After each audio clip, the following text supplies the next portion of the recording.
السلام علیکم. صبح بخیر دوستان خوبم. امروز اندر باران و تومان است و قصه است.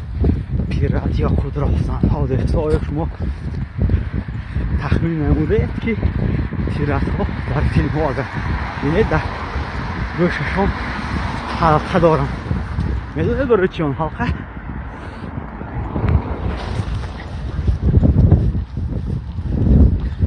مقصد اون بوده است که پیرت ها چون راهزنی میکنن بسیار در نبرد ها اشتراک میکنن، آنها نمیدانند در کجا و که زاغ بسیار وفات میکنن و وقتی آنها وفات کردن تا برای گور چوب میشود آن تیلا را فروخت.